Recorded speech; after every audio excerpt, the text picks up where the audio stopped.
when I can't see what's in front of me. You hold my hand and guide my feet. Your word is the lamp that lights my way. You're the fire by night and the cloud by day. I've never known another like you. There are that God can do the things you do. Through every single valley, mountain, drought or fountain, He'll pull you through. I've never known another like you. No other God can do the things you do. Through every single valley, mountain, drought or fountain, you pull me through. Let's stand together.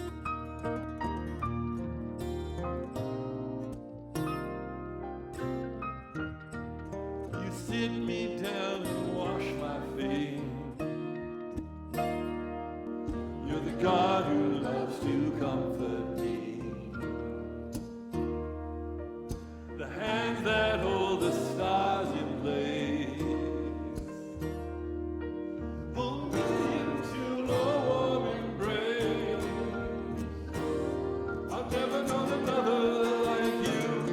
No other God can do the things you do. Every single valley, mountain, drought or fountain, you pull me through. I've never known another like you. No other God can do the things you do. Through every single valley, mountain, drought or fountain, you pull me through. When I'm walking through the darkest valley, you pull me through. When I'm stranded by the lonely wayside, you pull me through. When my hope is faint and my heart's in pain, you pull me through. Whatever state that I am in, you pull me through. when you're walking through the darkest valley, you pull me through.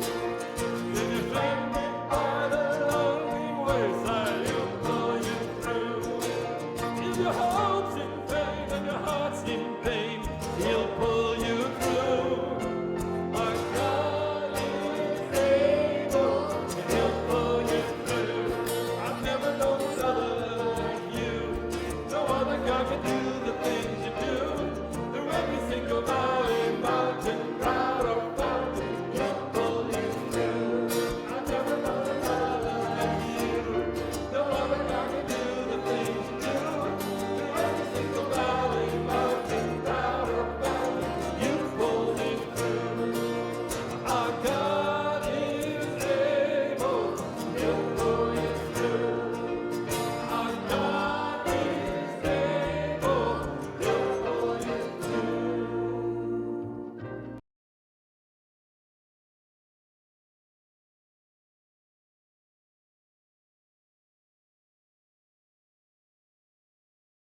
letting go of my pride, giving up all my rights.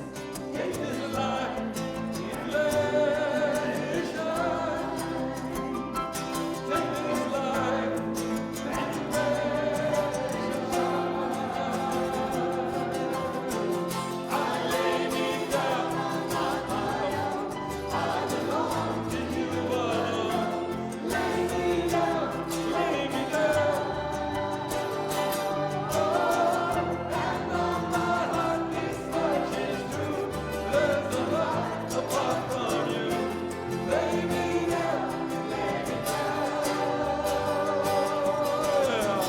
I lay me down on my own.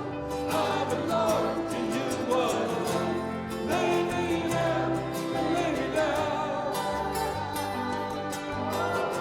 And on my heart this much is true.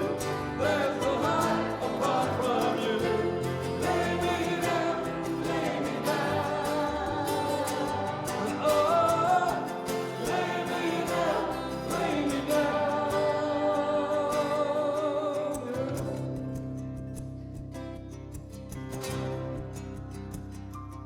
You will be my joy, your will, your way.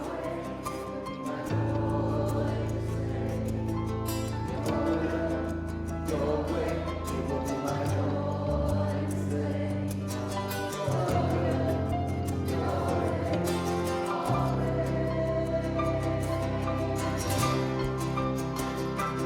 You will be my joy, say, your will, your way, it will be my joy, say, your will, your way, it will be my joy, say, your will, your way, always. It will be my joy, say, your will, your way, it will be my joy. Come on now. Your will, your way, it will be my joy. Say, your will, your way, always.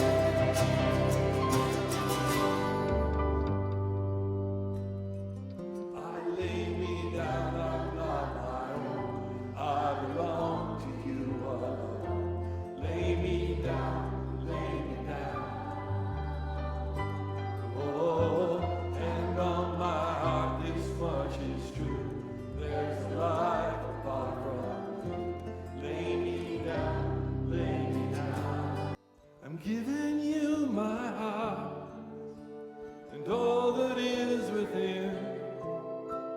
I lay it all down for the sake of you, my King. Giving you my dream. I'm laying down my rights. I'm giving up my pride for the promise of new life. And I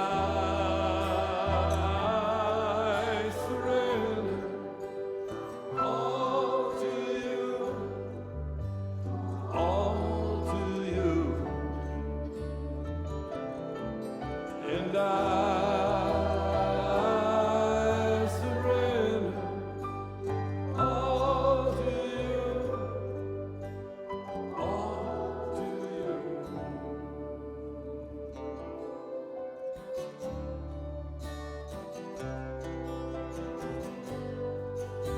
I'm singing you this song. I'm waiting at the cross. And all the world holds dear. I count it all as lost. It'll be you, the glory of your name.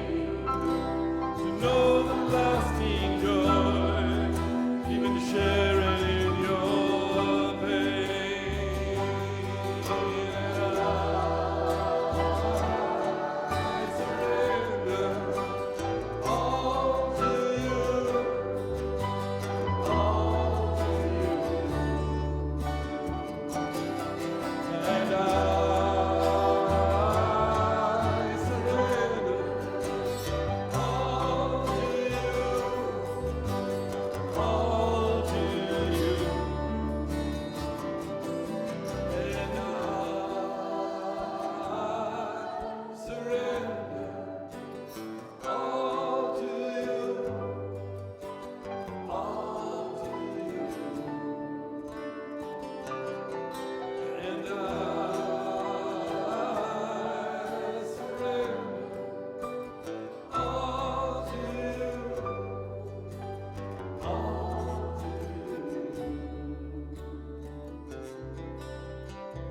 Giving you my heart, and all that is within. I lay it all down for the sake of you, my King. I'm giving you my dreams. I'm laying down my rights. I'm giving up my pride for the promise of new life. Go ahead and be seated. Father God, we sing songs like what we just did, but you know that we're incomplete in our lives. That there's always some place that you would love to take a hold of. Some bit of pride or fear or ambition or just wanting to give up and sort of do nothing. And Father, I pray that you would take those parts of our life, that you would, instead of us kind of running around doing our own thing, that we would be prepared for what you want to do, what you want to accomplish in our lives, through us, to us, in our marriages, in our jobs, in our church right here at North Point, in our country. We pray for those that lead us. Pray that, Father, they would submit to you, that they would be sensitive to your leading. And Father, that in the midst of all the politics and all the striving and all the anger, Father, you would kind of cut through all of that. Make our leaders wise to be able to take us down a path that you would have for us as a country. And I just pray for, even just locally, I pray for our mayor. And Father, there's a growing need with regarding the homeless and those that are destitute. And Father, I see them on the benches now downtown in Poulsbo, and my heart goes out to them and for whatever they're going through, and then also for our leaders. How do they respond? I know our mayor is very concerned about this. I pray for the leaders here at the church, for our session, for Pastor Rob, as he is taking a time to be refreshed. I pray, Father, that you would lead him, that, Father, that there would be something that you could do through the session, through him, that would lead us into something new and rich. And Father, I pray for our brothers and sisters in South Africa and in India. Kelly was just telling me this morning of hearing of Brad, and that makes my heart glad. But I also know that he's going through some very profound physical trials. And Lord, I pray for him, and as he leads his flock. Lord, I pray for those in India as they struggle so heroically to make a difference in the lives of children, boys and girls, that without their ministry would be just hopeless and despair. I pray, Father, that you would give them strength, for surely the toll of working with so much need is hard, both in South Africa and in India. And Father, I pray for us as we begin a new a season of ministry, as Pastor Rob begins a new series in Romans, as small groups maybe get started in a new way, as Sunday school kind of gets in gear, and all the other activities of the church begin in the fall. I pray, Father, that you would infuse us, them, with your Spirit, that we would sense new direction, vision, a fresh energy from your Spirit. We thank you for all these things in the name of Jesus. Amen. Good morning. My name is Allison Sack. For those of you who are expecting Pastor Rob, I am not he. So hang in there with me. Pastor Rob will be back next week. Today's readings come from the PC USA lectionary. So I just wanted to give a small, just sort of to bring people into some familiarity with the lectionary if you're not familiar at all.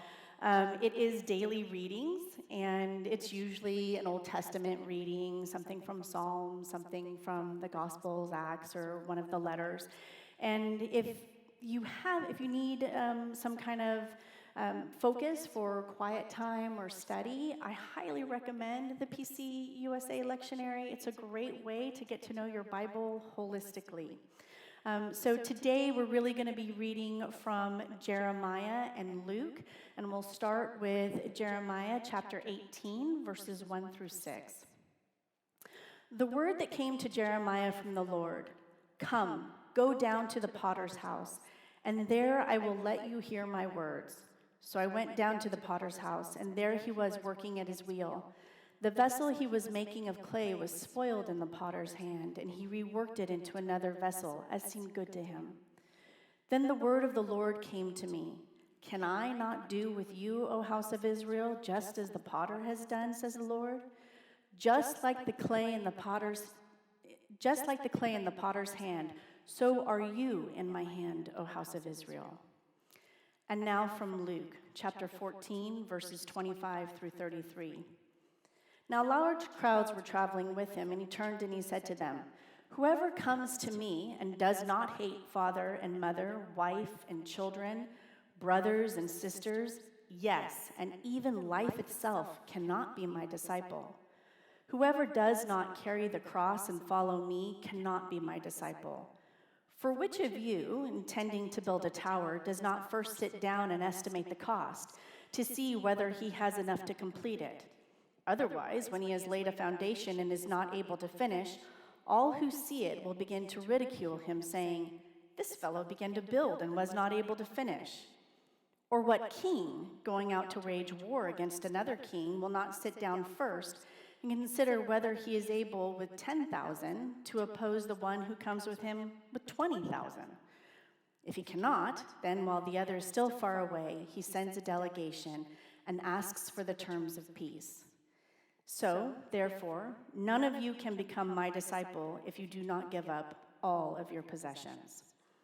This is the word of the Lord. And we say together, thanks be to God. Please pray with me. Father God, please let the meditation of my heart, the workings of my hand, in the presence of your Spirit, be perfected. In the gracious name of your Son, amen. So 232 years ago, the Coast Guard was born on August 4th. It was actually initially conceived by Alexander Hamilton as protection for the young nation's revenue. Since that time, they have evolved into a multifaceted organization that is part law enforcement, part intelligence agency, part armed forces, and part first responders. As you can imagine, with such a large scope of operations, they need to be adaptable to any situation. And so it's probably no surprise that their motto is Semper Paratus, always ready. I actually really like that phrase, always ready. It implies openness, but openness with preparation. And so if you take that and you start to play with some synonyms, the meaning isn't really quite the same, right? Always handy, always eager, always qualified. Certainly much better than the motto of my own team at work, which is Semper Gumby, always flexible. So how do we make sure that we're Semper Paratus? And more importantly, what should we be ready for? And I want to be clear that what I'm not talking about is I'm not talking about the readiness that you may have seen on a billboard on the side of a highway, which sort of implies, are you ready for hell or are you ready for heaven? No, what I'm talking about is I'm talking about being ready, always ready, to be shaped, molded, and used in the kingdom of God. So I want to start with sort of a common basis of understanding. And that common basis of understanding is God is at work in your life. Just as the potter molded and shaped the clay in our passage from Jeremiah, God is molding and shaping you. Whether that's opening up new relationships, inspiring you to pray for others, or softening your heart towards your neighbor, God is at work in your life. Now, if you're like me, you may have resisted some of the changes or alterations that God is making. Sometimes the person we're called to be isn't the person we really want to be. When our hearts are broken by poverty or injustice, that's God shaping us. When we hear that still small voice calling into something that stretches us beyond our comfort zone, that's the potter molding and shaping us into something new. Mother Teresa, she's sort of somebody that we conceive of as being fully formed. And it's true, she did dedicate her life to God at a very early age, at the age of 18. She joined the Sisters of Loretto, which is an order out of Ireland, and she was very deliberate in joining that particular order because she knew she wanted to serve in India. So she went to Ireland, learned English, and then very promptly went off to India and taught, and became a teacher, was a teacher in India for the next 17 years.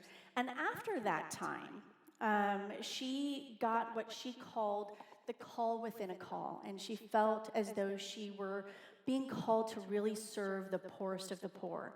So if you're at all familiar with the Indian caste system, we're really kind of talking about the untouchables.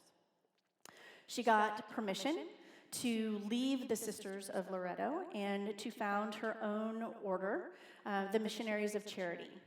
And within that first year, she really struggled. She struggled to feed herself, much less the folks that she felt that she was called to serve. She struggled to find shelter and housing and funding, and so was beset by insecurity, by loneliness and doubt. That's the potter working with the spoiled clay, right? When we are beset with those insecurities and that I can't do this, that's God molding and shaping us and working with that spoiled clay and turning us into something useful.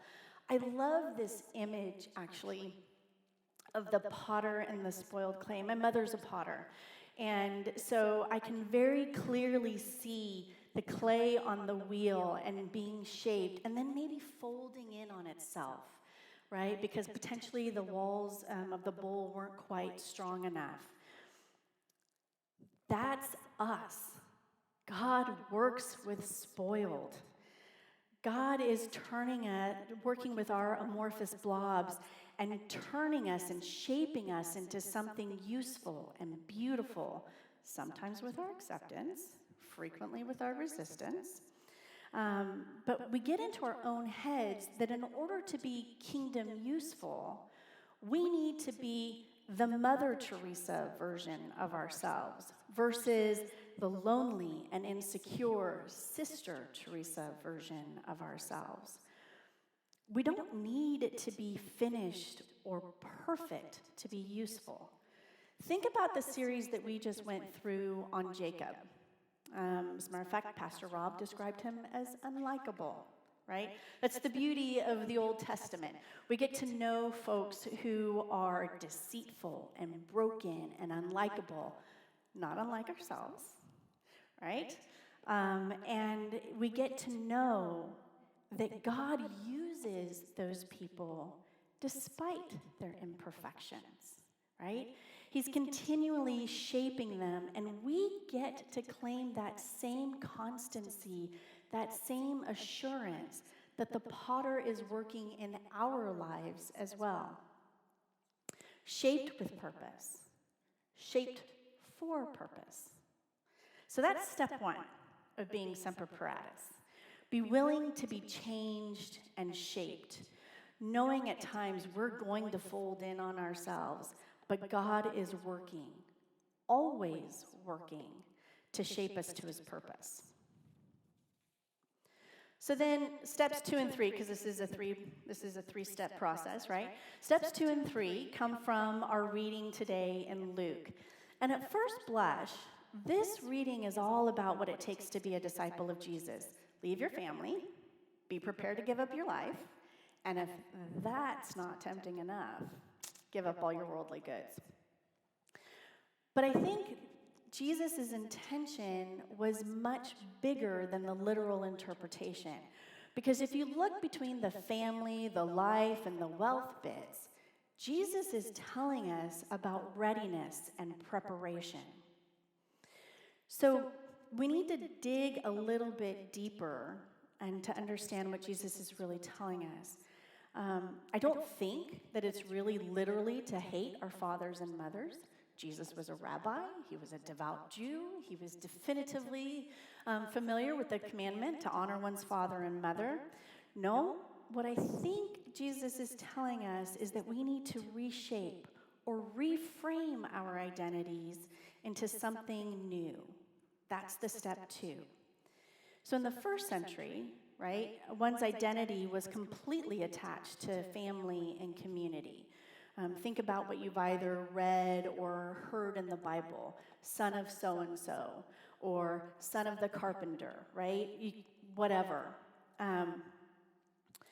But reframing our identity is hard, especially in our modern world, where identities and labels abound, right? If I think just solely of myself, I'm a mother, I'm a wife, I'm a sister, I'm a daughter, I'm a project manager, I'm an employee of USAA, I'm a seminary student, I'm a member of North Point, right? I could go on and on how I could be identified.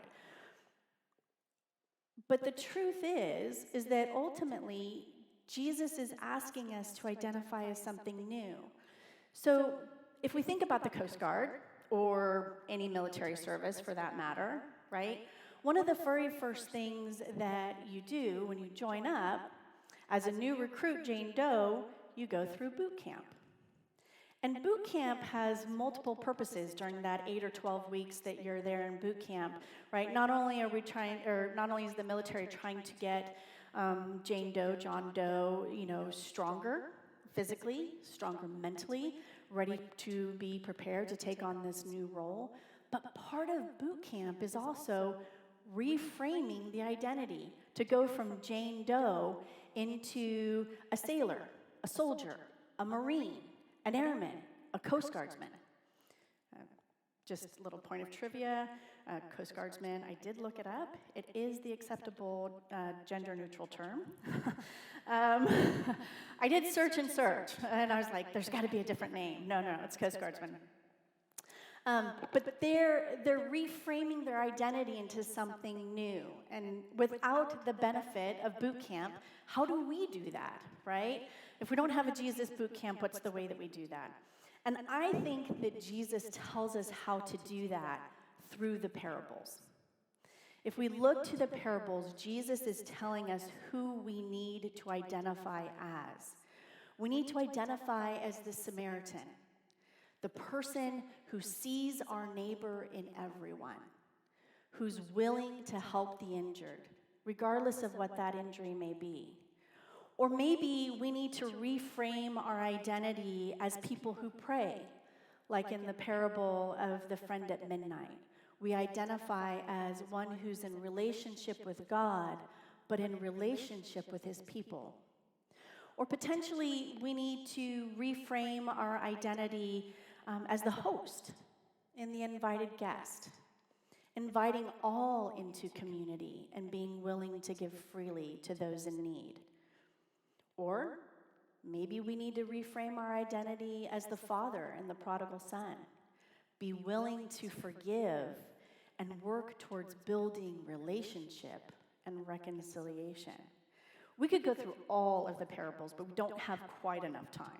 So, the idea is clear that when Jesus is telling us to leave our fathers and mothers and reframe our identity into something new, he's giving us that example for what that should look like. I think Kevin Goodrich, actually in his book, Mystic Bonfires, says it the best way.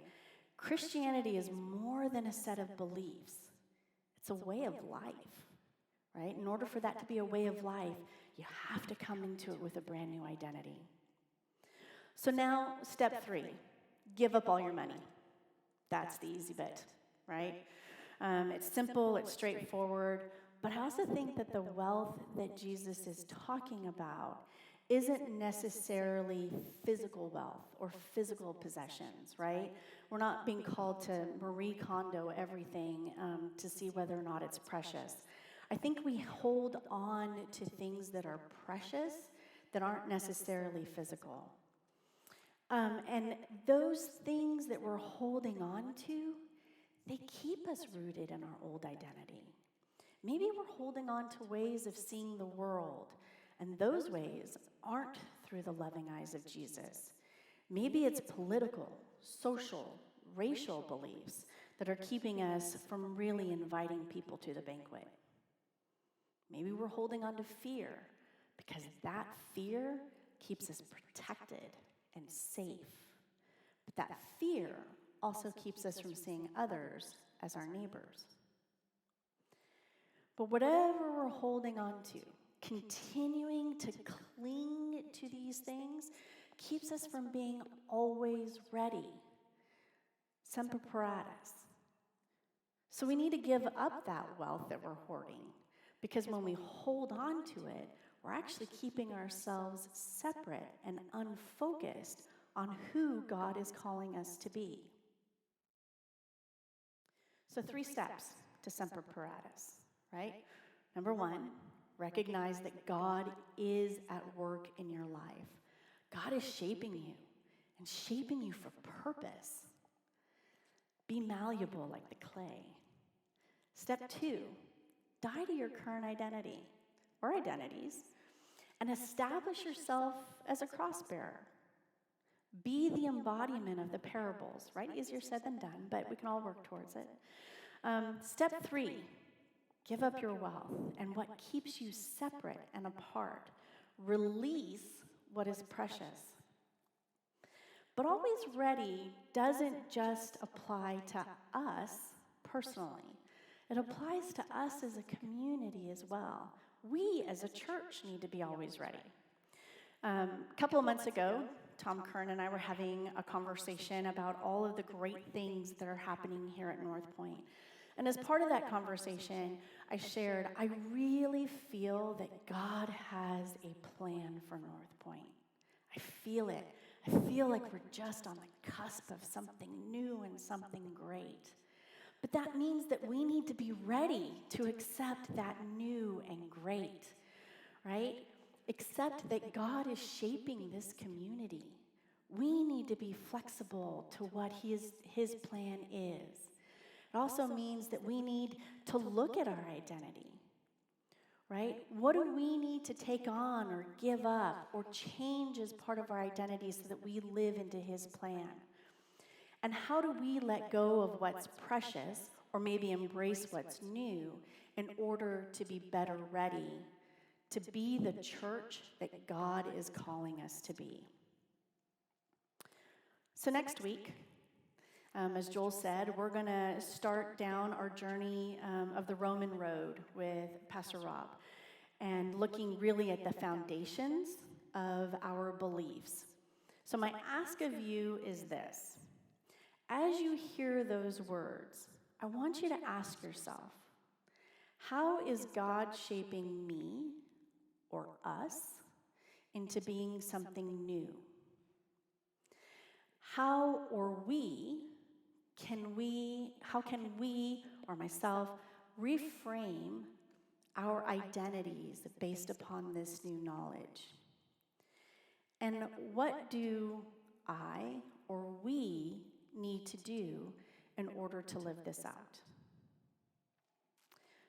Please pray with me.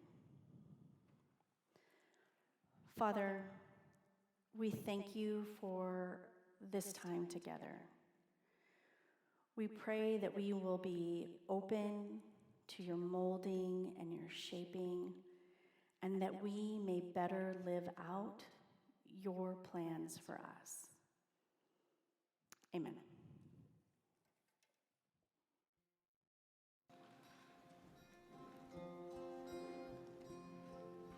Take my life and let it be consecrated, Lord, to thee.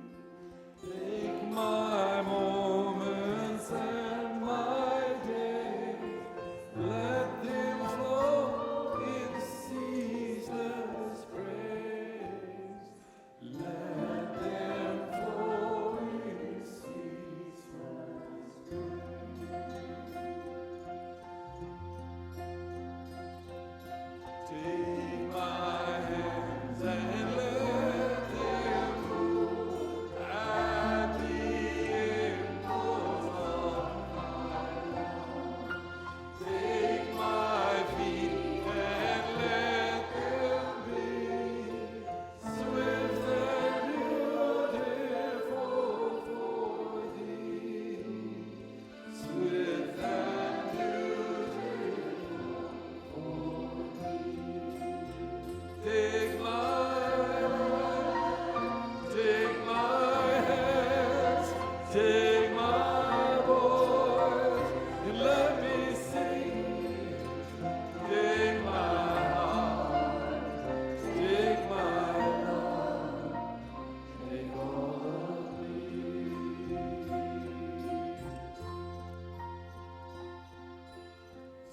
As you go out this week, know that God is for you.